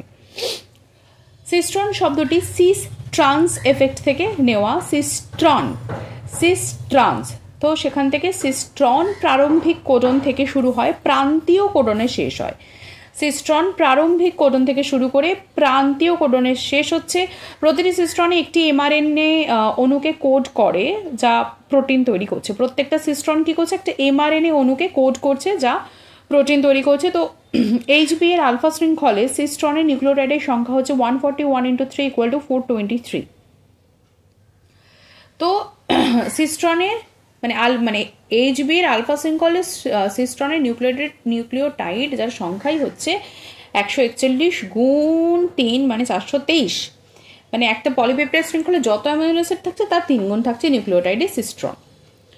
ঠিক আছে, আচ্ছা এবার হচ্ছে যে রেকন কি? ডিএনএর ক্ষুদ্রতম কার্যকরী একক যা রিকম্বিনেশন এবং ক্রসিং ওভারে অংশগ্রহণ করতে পারে। তাহলে সিস্ট্রনটা বেসিক্যালি কি হচ্ছে যে প্রত্যেকটা সিস্ট্রন একটা এমআরএনএ অণুকে কোড করছে, আর যেটা হচ্ছে ডিএনএর ক্ষুদ্রতম কার্যকরী একক যেটা হচ্ছে রেকন, সেটা হচ্ছে রিকম্বিনেশনে হেল্প করছে, ক্রসিং ওভারে হেল্প করছে। সাধারণত 2 জোড়া নিউক্লিওটাইড নিয়ে গঠিত। রেকন একটি বা দুটো নিউক্লিওটাইড দ্বারা গঠিত। আচ্ছা, মিউটন কি? ডিএনএ অণুর ক্ষুদ্রতম অংশ যা পরিব্যক্তি ঘটাতে পারে, মানে প্রত্যেকটা আলাদা আলাদা কাজ। যেটা পরিব্যক্তি ঘটাতে পারে মানে মিউটেশন, তো মিউটন। যেটা রিকম্বিনেশন ঘটাতে পারছে সেটা হচ্ছে রেকন। আর যেটা সিস ট্রান্স এফেক্ট করছে, ঠিক আছে, প্রারম্ভিক কোডন থেকে, ইনিশিয়াল কোডন থেকে শুরু করে প্রান্তীয় অবধি যাচ্ছে, সেটা হচ্ছে সিস্ট্রন। তো মিউটন কয়েকটি মাত্র নিউক্লিওটাইড দ্বারা গঠিত হচ্ছে। আচ্ছা, একটি জিন একটি এনজাইম, 1 জিন 1 এনজাইম, এই প্রকল্পটি কি বিজ্ঞানী বেডেল অ্যান্ড টেটাম 1940-তে বলেন যে জিন প্রোটিন সংশ্লেষণের সঞ্চালক এবং এই প্রোটিন এনজাইমের কাজ করছে, একেই 1 জিন 1 এনজাইম বলছে। যে জিন প্রোটিন সংশ্লেষণের সঞ্চালক প্রোটিন সংশ্লেষণ হচ্ছে, তার সঞ্চালক হচ্ছে জিন, তার অ্যাঙ্কর হচ্ছে জিন, এবং একটি প্রোটিন, এই প্রোটিন এনজাইমের কাজ করছে। এটা হচ্ছে ওয়ান জিন ওয়ান এনজাইম প্রকল্প। এই প্রকল্প অনুযায়ী একটি জিন একটি এনজাইমের সৃষ্টি, কার্য এবং আপেক্ষিকতা নিয়ন্ত্রণ করে। তার মানে একটা এনজাইম যেটা বিভিন্ন প্রকার শারীরবৃত্তীয় প্রক্রিয়া, বিভিন্ন প্রকারের জৈব রাসায়নিক প্রক্রিয়াতে হেল্প করছে, ক্যাটালিস্টের কাজ করছে, প্রোটিন হিসেবে কাজ করছে, সেই প্রোটিনগুলো, সেই এনজাইমগুলো তৈরি হচ্ছে এক একটা জিন দ্বারা। তার মানে জিনের কতটা এখানে কিন্তু ইম্পর্টেন্স রয়েছে, কোনো কিছুই কিন্তু জিনের অভাবে নয়, ঠিক আছে। নেক্সট হচ্ছে আমরা কিছু রোগের ক্ষেত্রে চলে আসবো, যেরকম সিকল সেল অ্যানিমিয়া এবং থ্যালাসেমিয়ার ক্ষেত্রে চলে আসবো। এই দুটো মোস্ট ইম্পর্টেন্ট। সিকল সেল অ্যানিমিয়াটা কি না, সিকল হয়ে যাওয়া, ঠিক আছে। তো সিকল সেল অ্যানিমিয়া কি, মানুষের একটি রক্তকোষ হিমোগ্লোবিন সংক্রান্ত রোগ। এই রোগে রক্তকণিকাগুলি হিমোগ্লোবিন বের হয়ে যাওয়ার জন্য রক্তকণিকার আকৃতি হয়ে যায় সিকল, কাস্তের মতো হয়ে যায়। এর ফলে মারাত্মক রক্তাল্পতা দেখা যায়। কি হয়ে যায় না, আরবিসির আকৃতির হিমোগ্লোবিনটা বেরিয়ে যায়। এবার হিমোগ্লোবিনের যে বিটা শৃঙ্খলের একটিতে 6th পজিশনে অ্যামিনো অ্যাসিডের গ্লুটামিক অ্যাসিডের পরিবর্তে ভ্যালিন অ্যাকচুয়ালি থাকছে। তো এই কারণে সিকল সেল অ্যানিমিয়া হচ্ছে। তাহলে কি না, কতটা গভীর ব্যাখ্যা যে হিমোগ্লোবিনের বিটা শৃঙ্খল, অনেকগুলো শৃঙ্খল থাকছে, আলফা বিটা ইত্যাদি। তো বিটা শৃঙ্খলের একটা 6th পজিশনে অ্যামিনো অ্যাসিডের যে পরপর যে অ্যামিনো অ্যাসিডগুলো রয়েছে, তো গ্লুটামিক যেখানে থাকছে তার পরিবর্তে ভ্যালিন থাকছে, সেই জন্য সিকল সেল অ্যানিমিয়া হচ্ছে। তো প্রথমত এর বৈশিষ্ট্য হচ্ছে আরবিসি কাস্তে আকৃতির হচ্ছে, ফলে অক্সিজেন বহন ক্ষমতা কমে যাচ্ছে, আরবিসিটা সরু হয়ে যাচ্ছে। এর আয়ু খুব সীমিত হচ্ছে, রক্তে দ্রুত হিমোলাইজড হচ্ছে, ফলে হিমোগ্লোবিন দ্রুত নষ্ট হয়ে যাচ্ছে। হিমোলাইজড হচ্ছে, হিম ভেঙে যাচ্ছে, হিমোলাইজড হচ্ছে, লাইজ মানে ভেঙে যাওয়া, বিভাজন। তো হিমোগ্লোবিন তো সৃষ্টি হচ্ছে না, দ্রুত নষ্ট হয়ে যাচ্ছে। এবার হচ্ছে সিকল সেল ট্রেইট কি, হিমোগ্লোবিনের সাধারণ জিন হচ্ছে HbA এবং এদের মিউট্যান্ট জিন হচ্ছে HbS। এবার যখন এরা হেটেরোজাইগাস অবস্থায় থাকে HbA বা HbS, তখন 1%-এর কম আরবিসি কাস্তের আকৃতি লাভ করে, মানে খুব সামান্য রক্তাল্পতা ঘটছে। এই অবস্থাকে বলা হয় সিকল সেল ট্রেইট। যখন HbS মানে ওটা একটা রেশিওতে থাকছে, হেটেরোজাইগাস অবস্থাতে যখন থাকছে, তখন 1%-এর কম মোটামুটি এটা থাকলে আরবিসি ওরকম হচ্ছে, কিন্তু কম সংখ্যক, মানে 1% আরবিসি হচ্ছে, খুব বেশি না, তো খুব সামান্য রক্তাল্পতা ঘটছে, সেটা হচ্ছে সিকল সেল ট্রেইট। থ্যালাসেমিয়া কি, থ্যালাসেমিয়া মানুষের আরবিসি হিমোগ্লোবিন সংক্রান্ত বংশবাহিত রোগ। তো এটি অটোজোম বাহিত রোগ। এই রোগে হিমোগ্লোবিন গঠিত হয় না বা হলেও খুব সামান্য। এই গ্লোবিন পেপটাইড শৃঙ্খলের অস্বাভাবিক গঠনের ফলে হয়। গ্লোবিন পেপটাইড যেটা রয়েছে সেই শৃঙ্খলের অস্বাভাবিক গঠনের ফলে হচ্ছে এই রোগে আরবিসি খুব ছোট হচ্ছে, স্বল্পকাল বাঁচে, ফলে অ্যানিমিয়া সৃষ্টি হচ্ছে। আরবিসি ছোট হয়, তার যে লাইফ স্প্যান সেটাও কম হয়, অ্যানিমিয়া সৃষ্টি হচ্ছে। এবং এই থ্যালাসেমিয়া হচ্ছে দু প্রকারের হয়, আলফা থ্যালাসেমিয়া এবং বিটা থ্যালাসেমিয়া। আলফা থ্যালাসেমিয়া হচ্ছে HbA যখন আলফা শৃঙ্খলের সংশ্লেষণ ঘটছে না বা জমে যাচ্ছে তখন, আর বিটা থ্যালাসেমিয়া যখন ত্রুটিপূর্ণ বিটা শৃঙ্খল সংশ্লেষিত হচ্ছে তখন। আচ্ছা, থ্যালাসেমিয়া রোগটি একটিমাত্র অ্যালিল দ্বারা নিয়ন্ত্রিত হচ্ছে, অ্যালিলটি হচ্ছে আলফা থ্যাল বা বিটা থ্যাল জিন। যখন হোমোজাইগাস অবস্থায় থাকছে, মানে আলফা থ্যাল বা বিটা থ্যাল, তখন থ্যালাসেমিয়া মারাত্মক আকারে প্রকাশ পায়, একে বলা হয় থ্যালাসেমিয়া মেজর। কিন্তু যখন হেটেরোজাইগাসে থাকছে, আলফা থ্যাল বা বিটা থ্যাল এরকম ভাবে থাকছে, তখন রোগের প্রকোপটা একটু কমে, সামান্য হয়, সেটাকে বলা হয় হচ্ছে থ্যালাসেমিয়া মাইনর। এরপর আমরা রেপ্লিকেশনে চলে আসবো। ডিএনএ এক প্রকার পলিমার, যাতে 4 প্রকারের নিউক্লিওটাইড ফসফোডাইএস্টার বন্ডের সাহায্যে পরস্পর যুক্ত থাকছে। কি বললাম না, ডিএনএ হচ্ছে এক প্রকারের পলিমার, যাতে 4 প্রকারের নিউক্লিওটাইড ফসফোডাইএস্টার বন্ডের সাথে যুক্ত থাকছে। ডিএনএর দ্বিতন্ত্রী প্যাঁচ খুলে গেলে একটি তন্ত্রীকে ছাঁচ বা টেমপ্লেট হিসেবে ব্যবহার করে অন্য যে আরেকটা তন্ত্রী রয়েছে তার পরিপূরক কি কতটা কি রয়েছে সেটা বোঝা যায়। তো যেমন DATP, এবার DGTP, DCTP, DITP, magnesium DNA polymerase 1, 2, 3 এনজাইমের সাহায্যে ছাঁচের পরিপূরক একটি নতুন ডিএনএ তন্ত্রী সংশ্লেষিত হচ্ছে। এটা কি, মানে একটা ছাঁচের মতো করে সেই ছাঁচটাকে ব্যবহার করে, মানে সেটা তখন থাকছে স্যাম্পল বা সেটাকে বলা যেতে পারে টেমপ্লেট। তো সেই হিসেবে DATP, DGTP, DCTP, DITP, magnesium DNA polymerase 1, 2, 3 এনজাইমের সাহায্যে ছাঁচের পরিপূরক কমপ্লিমেন্টারি একটা ডিএনএ তন্ত্রী সংশ্লেষিত হচ্ছে, তাকে বলা হয় রেপ্লিকেশন। প্রসেসটা হচ্ছে রেপ্লিকেশন। এবার রেপ্লিকেশনের দুটো তন্ত্রী থাকছে, একটা হচ্ছে লিডিং, একটা হচ্ছে ল্যাগিং।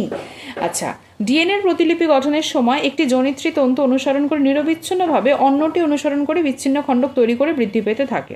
তাহলে কি, একটি জনিতা তন্ত্রী অনুসরণ করে নিরবিচ্ছিন্নভাবে এবং অন্যটি অনুসরণ করে বিচ্ছিন্ন খণ্ডক তৈরি করে বৃদ্ধি পেতে থাকছে। একটা নিরবিচ্ছিন্ন আর একটা বিচ্ছিন্ন করে নতুন খণ্ডক তৈরি করতে বৃদ্ধি পাচ্ছে। পরে খণ্ডগুলি লাইগেজ এনজাইম দ্বারা যুক্ত হয়। লাইগেজ মানে লাগানো যাচ্ছে, যাকে লাইগে যেভাবে মনে রাখতে হবে। তো যে তন্ত্রী থেকে নিরবিচ্ছিন্নভাবে সংশ্লেষণ ঘটে, নিরবিচ্ছিন্নভাবে মানে সেটা লিড করছে, সেটার কোনো রকম ক্ষয় নেই, সেটার কোনো রকম খণ্ডক নেই, সেটা হচ্ছে লিডিং তন্ত্রী, লিডিং। এবং বিচ্ছিন্নভাবে যে সংশ্লেষণ ঘটে তাকে বলা হয় ল্যাগিং। ল্যাগ হচ্ছে, ঠিক আছে, ল্যাগ নয়, ল্যাগ মানে ধরো জমছে ব্যাপারটা বা আবার চললো এরকম, তো সেগুলোকে বলা হয়েছে ল্যাগিং তন্ত্রী। বা ল্যাগিং তন্ত্রীর যে খণ্ডগুলো, যে ফ্র্যাগমেন্টেশনগুলো হচ্ছে সেগুলোকেই বলা হয়, মানে ফ্র্যাগমেন্টেশন একটা প্রসেস যেখানে খণ্ড হচ্ছে সেটাকে বলা হয় ওকাজাকি খণ্ড। তাহলে ডিএনএ প্রতিলিপি গঠনের সময় একটি জনিত্রী তন্ত্র অনুসরণ করে নিরবিচ্ছিন্নভাবে এবং অন্যটি অনুসরণ করছে বিচ্ছিন্ন খণ্ডক তৈরি করে বৃদ্ধি পেতে থাকছে। পরে খণ্ডগুলি লাইগেজ এনজাইম দ্বারা যুক্ত হচ্ছে। যে তন্ত্রী থেকে নিরবিচ্ছিন্নভাবে সংশ্লেষণ ঘটছে তাকে বলা হচ্ছে লিডিং, এবং যার থেকে বিচ্ছিন্নভাবে সংশ্লেষণ ঘটে তাকে বলা হচ্ছে ল্যাগিং। বিচ্ছিন্ন খণ্ডগুলি ওকাজাকি খণ্ডক নামে অভিহিত।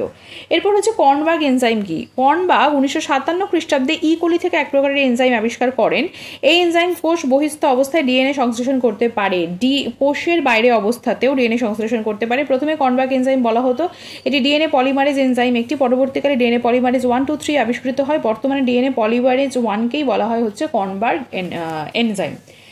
আচ্ছা, কে প্রথম ডিএনএ সংশ্লেষণ মানে ডিএনএ যে রেপ্লিকেশনটা, যে ডিএনএ যে সিনথেসিস হচ্ছে বেসিক্যালি, তো এটাকে সেমি কনজারভেটিভ বা অর্ধ কনজারভেটিভ সেটা প্রমাণ করে। এবং উদ্ভিদের ক্ষেত্রে কে এটি প্রমাণ করেন? তো মেসেলসন এবং স্টাল, মেসেলসন এবং এফ স্টাল 1958 খ্রিস্টাব্দে ই কোলির ওপর নাইট্রোজেন আইসোটোপ প্রয়োগ করে ডিএনএ রেপ্লিকেশন পরীক্ষা করে প্রথমে এই তথ্য মানে যেটা ব্যাখ্যা করেন সেটা ডিএনএ রেপ্লিকেশনের সেমি কনজারভেটিভ, সেটা প্রকাশ করছেন টি.এইচ. টেইলর এবং তার সঙ্গীরা 1957-তে। ভেসিয়া ফাবা নামক উদ্ভিদের মূলের অগ্রভাগে কোষের অটো রেডিওগ্রাফি করে একই তথ্য কিন্তু প্রমাণ করে। তো একটা ইকোলির ওপর হচ্ছে, আর উদ্ভিদের ক্ষেত্রে বেসিক্যালি এটা ওই ভেসিয়া ফাবা নামক উদ্ভিদের মূলের অগ্রভাগে কোষের অটো রেডিওগ্রাফি করে এটি প্রয়োগ করেন, এটি প্রমাণ করেন বেসিক্যালি যে ডিএনএ হচ্ছে, ডিএনএ সিনথেসিস হচ্ছে সেমি কনজারভেটিভ প্রসেস। এরপর হচ্ছে ট্রান্সক্রিপশন এবং ট্রান্সলেশন। যে পদ্ধতিতে ডিএনএ সিকোয়েন্সের কোনো একটি অংশ থেকে আরএনএ সিকোয়েন্স তৈরি হয় সেটা হচ্ছে ট্রান্সক্রিপশন। ডিএনএ তন্ত্রী আরএনএ তৈরি করে একে, মানে ওই ডিএনএ যে তন্ত্রী আরএনএ তৈরি করছে সেটাকেই বলা হচ্ছে টেমপ্লেট, ওটা ছাঁচ হচ্ছে তখন। আর ট্রান্সলেশন হচ্ছে যে পদ্ধতি থেকে জেনেটিক কোডের নির্দেশে এমআরএনএ, টিআরএনএ, রাইবোজোমাল আরএনএ বিভিন্ন প্রকার এনজাইম এবং সহকারী উপাদানের সাহায্যে প্রোটিন বা পলিপেপটাইড উৎপন্ন হচ্ছে তাকে বলা হচ্ছে ট্রান্সলেশন। এরপরে যে কোড অনেকগুলো বলছি, এগুলো কি? এমআরএনএতে অবস্থিত পাশাপাশি 3টে নাইট্রোজেন বেস একটি অ্যামাইনো অ্যাসিডের সংকেত প্রদান করে। এমআরএনএ মানে হচ্ছে মেসেঞ্জার আরএনএতে অবস্থিত 3টি নাইট্রোজেন বেস যা পরপর বসে থাকে একটি অ্যামাইনো অ্যাসিডের সংকেত প্রদান করছে। পাশাপাশি অবস্থিত এই 3টি বেসকে একসাথে বলা হয় হচ্ছে কোডন বা ট্রিপলেট কোডন। যেহেতু 3টে বসে থাকে তাই একে বলা হয় ট্রিপলেট কোডন। আর যেহেতু মানে পাশাপাশি বসছে, এইটা একটা কোডকে একটা সংকেত প্রোভাইড করছে, এটাকে বলা হয় হচ্ছে কোডন। ননসেন্স কোডন কি? যে কোডন কোনো অ্যামাইনো অ্যাসিডের সংকেত বহন করে না তাদেরকে ননসেন্স কোডন বলা হয়। যেমন ইউএএ, এটা কিছু নয়। ইউএজি না, ইউজিএ না, এই ট্রান্সলেশন পদ্ধতিকে বন্ধ করতে পারে, ট্রান্সলেশন পদ্ধতিকে বন্ধ করে দিতে পারে। এগুলো হচ্ছে ননসেন্স কোডন। ইউএ, ইউএজি এবং হচ্ছে UGA. UA ochre, UAG amber, UGA opal. Codon degenerate কেন? যখন একাধিক কোডন একটি মাত্র অ্যামিনো অ্যাসিডের সংকেত প্রদান করছে, পাশাপাশি অবস্থিত এই 3টি বেসকে একত্রে বলা হচ্ছে কোডন বা ট্রিপলেট কোডন। এবার ননসেন্স কোডন কি? ননসেন্স কোডন হচ্ছে ইউএএ, ইউএজি, ইউজিএ। এগুলো মানে যে কোডনগুলো অ্যামিনো অ্যাসিডের সংকেত বহন করে না সেটাকে ননসেন্স কোডন বলা হয়। এদের কাজ হচ্ছে এরা ট্রান্সলেশন পদ্ধতিকেও কিন্তু বন্ধ করতে পারে। UA ochre, UAG amber, UGA opal. এবার হচ্ছে কোডন ডিজেনারেট কেন? যখন একাধিক কোডন একটিমাত্র অ্যামিনো অ্যাসিডের সংকেত বহন করে সে কারণে কোডনকে ডিজেনারেট বলছে। যেমন সিজিইউ, সিজিসি, সিজিএ, সিজিজি এগুলো হচ্ছে আর্জিনিন অ্যামিনো অ্যাসিডের সংকেত বহন করছে। এবার একটি কোডনই একই কাজ করতে পারতো কিন্তু বাকিগুলো একই কাজ করছে, তো সেই জন্য এগুলোকে বলা হয় ডিজেনারেট কোডন। এরপর হচ্ছে স্বার্থপর ডিএনএ কি? স্বার্থপর ডিএনএ হচ্ছে যখন কোনো জিন ধারণ করছে না, সে প্রোটিন সিনথেসিসে কোনো রকম কোডন গঠন করছে না, মানে কোনো কাজেই সে লাগছে না, তাকে এই জন্য বলা হচ্ছে স্বার্থপর ডিএনএ। এরপরে আমরা চলে আসবো মিউটেশনের ক্ষেত্রে। মিউটেশন কি? যে বংশগতিবিদ্যায় হঠাৎ ঘটে যাওয়া জেনোটাইপিক যে পরিবর্তন, যা বংশগতি পরিবর্তন করছে সেটা হচ্ছে মিউটেশন। তো হল্যান্ডের বিজ্ঞানী হুগো দে ভ্রিস প্রথম এই শব্দটি আবিষ্কার করেন বা বলেন। মিউটেশন হচ্ছে সাধারণত দু প্রকারের হয়, একটা হচ্ছে ক্রোমোজোমাল মিউটেশন বা যাকে পরবর্তীকালে ক্রোমোজোমাল অ্যাবেরেশন বলা হয়, কারণ ক্রোমোজোমের সমগ্র ক্রোমোজোমের যে পরিবর্তনটা হচ্ছে সেটাকে বলা হচ্ছে ক্রোমোজোমাল মিউটেশন বা ক্রোমোজোমাল অ্যাবেরেশন। আর পয়েন্ট মিউটেশন হচ্ছে পার্টিকুলার পয়েন্টে, মানে কোনো একটি জিনের বংশগত পরিবর্তন যখন হচ্ছে তাকে বলা হচ্ছে পয়েন্ট মিউটেশন। মানে যে পদ্ধতিতে এক বা একাধিক নিউক্লিওটাইড পরিবর্তিত হয়ে ডিএনএ বা আরএনএ এর বংশগত পরিবর্তন ঘটাচ্ছে তাকে পয়েন্ট মিউটেশন বলছে। পয়েন্ট হলো জিনের নির্দিষ্ট একই লোকাস, তাই এর নাম হচ্ছে পয়েন্ট মিউটেশন। পয়েন্ট হচ্ছে জিনের নির্দিষ্ট একই লোকাস। সিকল সেল অ্যানিমিয়া এরূপ পয়েন্ট মিউটেশনের ফলে উদ্ভূত হয়, মানে একটা পার্টিকুলার যখন একাধিক মানে এক বা একাধিক নিউক্লিওটাইড পরিবর্তিত হচ্ছে। এবার এখানে যেমন একটার ক্ষেত্রেই প্রবলেম দেখা যায় যে হিমোগ্লোবিনের বিটা শৃঙ্খলের মধ্যে যে সিক্সথ যে অ্যামিনো অ্যাসিডটা রয়েছে সেই পজিশনটাতে অ্যামিনো অ্যাসিডটা থাকার কথা, মানে যেটা গ্লুটামিক অ্যাসিড থাকার কথা, তার পরিবর্তে যখন ভ্যালিন চলে আসে তখন এই প্রবলেমটা হচ্ছে। আচ্ছা, পয়েন্ট মিউটেশনের ফলে কি ঘটতে পারে? ডিএনএ সজ্জাক্রমে নাইট্রোজেন বেসের যদি পরিবর্তন ঘটছে, এই পরিবর্তিত ডিএনএ থেকে এমআরএনএ উৎপন্ন করে তারও পরিবর্তন হবে, জেনেটিক কোডেরও পরিবর্তন হবে এবং প্রোটিন সিনথেসিসেরও কিন্তু প্রভাব তার উপর পড়বে। আচ্ছা, নেক্সট চলে আসছি ট্রানজিশন এবং ট্রান্সভার্সন মিউটেশন কি। যখন ডিএনএতে একটি পিরিমিডিন বেস অন্য পিরিমিডিন বেস দ্বারা বা একটি পিউরিন বেস অন্য একটি পিউরিন বেস দ্বারা প্রতিস্থাপিত হচ্ছে, একটা পিউরিন বেস অন্য একটি পিউরিন দ্বারা, একটা পিরিমিডিন বেস অন্য একটি পিরিমিডিন দ্বারা যখন প্রতিস্থাপিত হচ্ছে সেটাই হচ্ছে ট্রানজিশন মিউটেশন। যেমন সিটি বা জিএ যদি হচ্ছে, আবার ডিএনএতে যদি পিরিমিডিন বেস পিউরিন দ্বারা প্রতিস্থাপিত হচ্ছে তখন ট্রান্সভার্সন হচ্ছে। ডিএনএতে যদি কি হচ্ছে, পিরিমিডিনটা পিউরিন দ্বারা, যখন পিউরিন প্রতিস্থাপিত হচ্ছে ট্রানজিশন, যখন পিউরিন পিরিমিডিন দ্বারা হচ্ছে তখন হচ্ছে ট্রান্সভার্সন, যেমন সিজি বা সিএ। এবার আছে ফ্রেম শিফট ক্ষেত্রে। ফ্রেম শিফট মিউটেশনকে ডিএনএর বেস সজ্জাক্রম যেটা সেটাকেই বলা হয় ফ্রেম। এই সজ্জাক্রমে যদি নতুন কোনো বেসের সংযোজন, বিয়োজন, বিপরীতক্রম নিবারণ প্রভৃতি হয় তখন প্রাথমিক ফ্রেমের গঠনের পরিবর্তন হয়, তাকেই বলা হয় হচ্ছে ফ্রেম শিফট মিউটেশন। এবার সজ্জাক্রমের পরিবর্তনটা কীরূপ হতে পারে? বেসের সংযোজন, অ্যাড হয়ে গেল কিছু, বিয়োজন হলো মানে ডিলিট হয়ে গেল, বিপরীত ক্রমে যাচ্ছে মানে রিভার্স হচ্ছে, নিবারণ হচ্ছে মানে সেপারেশন হচ্ছে, এরকমভাবে ফ্রেম শিফট মিউটেশনটা ঘটছে। এরপর হচ্ছে সাইলেন্ট মিউটেশন কি। যেহেতু ডিএনএর কোডনগুলি ডিজেনারেট, মানে একটার যে বার্তা সেটা আরও 4-5টা কোডন একই বার্তা বহন করছে, তো সেই জন্য এটা ডিজেনারেট করছে। একটি কোডনের নিউক্লিওটাইডের সামান্য পরিবর্তন এমআরএনএতে পরিবর্তন ঘটায় না, ফলে সংশ্লেষিত প্রোটিনের পরিবর্তন দেখা যায় না।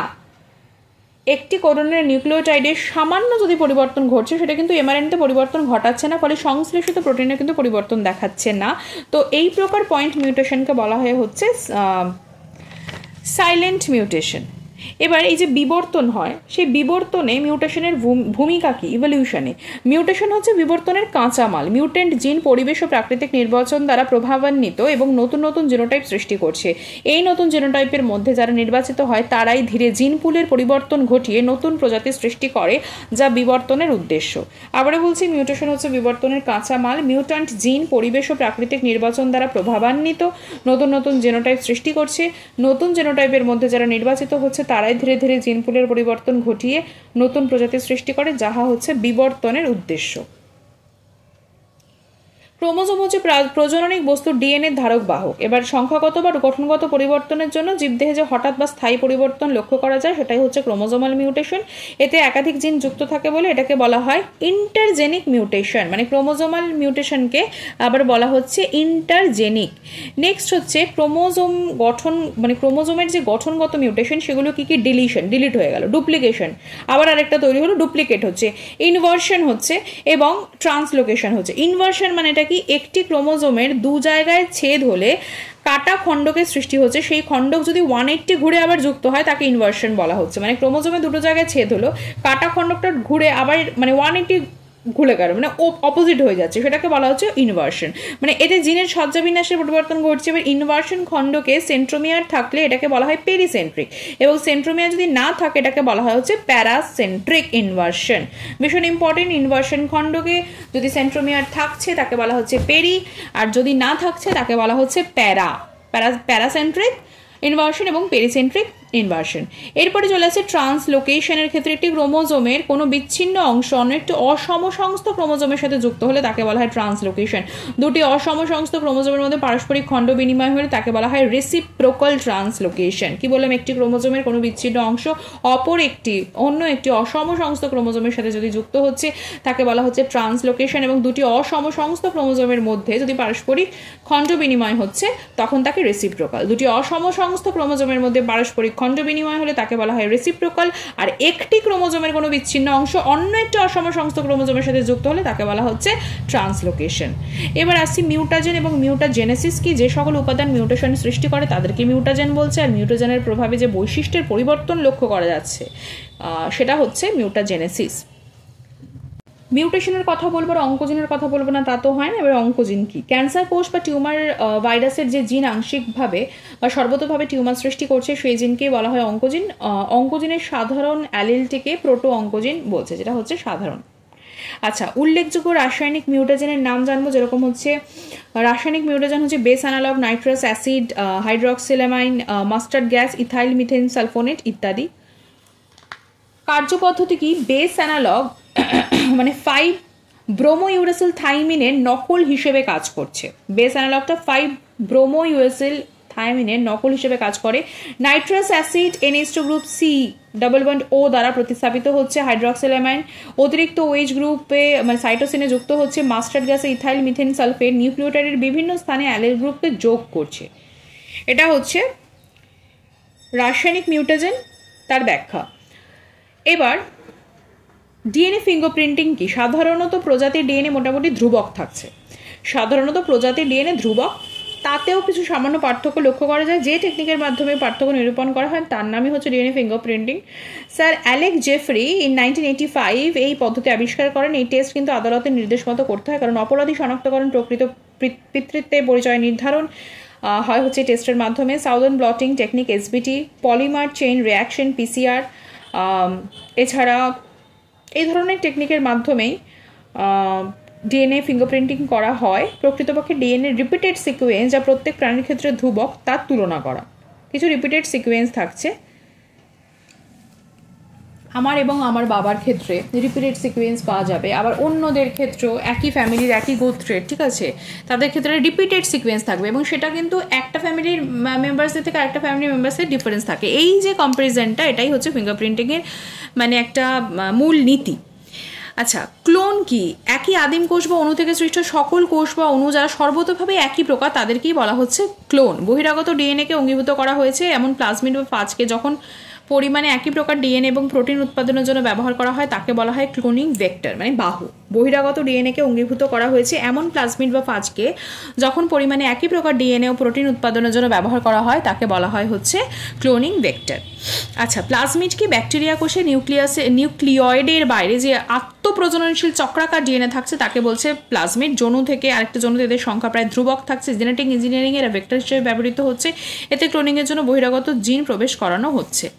PCR কি? যে পদ্ধতি জেনেটিক টেকনোলজির মাধ্যমে ডিএনএর অতি ক্ষুদ্র খণ্ডকে বিবর্ধিত করা হয় তাকে PCR বলছে। এ পদ্ধতিতে তাপ সহ্য করার ক্ষমতাযুক্ত পলিমারেজ এনজাইমের সহযোগে একটি স্বল্প সংখ্যক নিউক্লিওটাইড ডিএনএ প্রাইমারকে প্রবর্ধিত করা হয়। ডিএনএ ফিঙ্গারপ্রিন্টিং এটি ব্যবহার করা হচ্ছে। তাপ সহ্য করার ক্ষমতাযুক্ত পলিমারেজ এনজাইমের সহযোগে একটি স্বল্প সংখ্যক নিউক্লিওটাইডযুক্ত ডিএনএ প্রাইমারকে প্রবর্ধিত করা হচ্ছে। কার্প 2002 খ্রিস্টাব্দে বলেছেন ক্যান্সার এক প্রকার জিন ঘটিত রোগ, যার শুরুতে একটি নিওপ্লাস্টিক কোষ থাকে। এই কোষটি অনিয়ন্ত্রিতভাবে বিভাজিত হয়। যে কোষ ধারা সৃষ্টি করছে তাকেই ক্যান্সার বলে। ক্যান্সার এক প্রকারের জিন ঘটিত রোগ এবং জিন মিউটেশনের ফলেই এটা কিন্তু ঘটছে। 2002-তে বলেন নিওপ্লাস্টিক কোষ থেকে মানে বেসিক্যালি তার প্রবলেম বা যখন অনিয়ন্ত্রিতভাবে বিভাজিত হচ্ছে তখনই এটা হচ্ছে। অ্যানুপ্লয়েডি কি? ক্রোমোজোমের সংখ্যা সঠিক গুণিতকে বৃদ্ধি না পেয়ে যদি একটি বা দুটি বা তার মানে কম বেশি হচ্ছে তাকে অ্যানুপ্লয়েডি বলছে। যেরকম মোনোজোমিক মানে 2n-1, ট্রাইজোমিক 2n+1, tetra 2n+2, নালিজোমিক 2n-2 ইত্যাদি। ড্রসোফিলা মাছিতে আবেশিত এবং স্বতঃস্ফূর্ত মিউটেশন কিভাবে নির্ণয় করা যায়? ড্রসোফিলা মাছিতে CLB যুক্ত X পদ্ধতি এবং মুলার 5 বা বেস পদ্ধতিতে মিউটেশন নির্ণয় করা যায়। মানে মৃত্যুসূচক জিন হচ্ছে এখানে আই হিসেবে যদি ধরা হচ্ছে, সেটা হোমোজাইগাস অবস্থায় আসে, মানে আই মানে 1/1 মানে যদি হচ্ছে, তো ঠিক আছে 1 হয়ে গেলেই সেটা মৃত্যুসূচক জিন। তো 1/1 যদি হয়ে যাচ্ছে তবে সেক্ষেত্রে হোমোজাইগাস অবস্থায় দেখা যাবে যে মাছিটির মৃত্যু নির্ধারিত। 1927 খ্রিস্টাব্দে এই যে মুলার ড্রসোফিলা মেলানোগাস্টার নামক মাছির ওপর এক্সরে প্রয়োগ করেন এবং দেখেন যে সাধারণ জিন পরিবর্তন হচ্ছে এবং ঘাতক জিনের সৃষ্টি করছে, যেটাকে লেথাল জিন বলছে। এক্সরের ডোজ যত বেশি লেথাল জিনের সমানুপাতিকভাবে কিন্তু বাড়বে, এটাকে বলা হয় যে টার্গেট হাইপোথেসিস। লাস্ট প্রশ্ন, টটোমেরিক বিচ্যুতি কি? 1953-তে ওয়াটসন ক্রিক ডিএনএর মূল 4 প্রকার নাইট্রোজেন বেসের গঠনগত কিছু পরিবর্তনের কথা বলেছিলেন। তো এর পরিবর্তনের নামই দেন হচ্ছেন টটোমেরিক শিফট।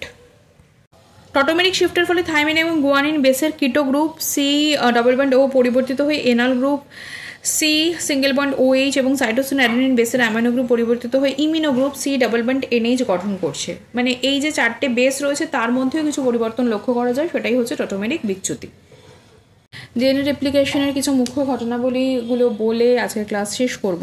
তো প্রথমত ডিএনএ হেলিকেজ উৎসেচক দুটি ডিএনএ স্ট্র্যান্ডের মধ্যবর্তী হাইড্রোজেন বন্ধনীগুলোকে ভেঙে দেয়। তাহলে হেলিকেজের কাজই হচ্ছে হাইড্রোজেন বন্ধনীগুলোকে ভেঙে দিচ্ছে। টপো আইসোমারেজ যেটাকে বলা হয় গাইরেজ, ডিএনএর সুপার যে কয়েলিংগুলো থাকছে সেগুলোকে আলগা করে দেয়। তাহলে গাইরেজ বা টপো আইসোমারের কাজ হচ্ছে সুপার কয়েলগুলোকে আলগা করা। DNA single strand binding protein SSB, DNA single strand binding protein strand দুটিকে পৃথক রাখছে। প্রাইমেজ আরএনএ প্রাইমার গঠন করছে।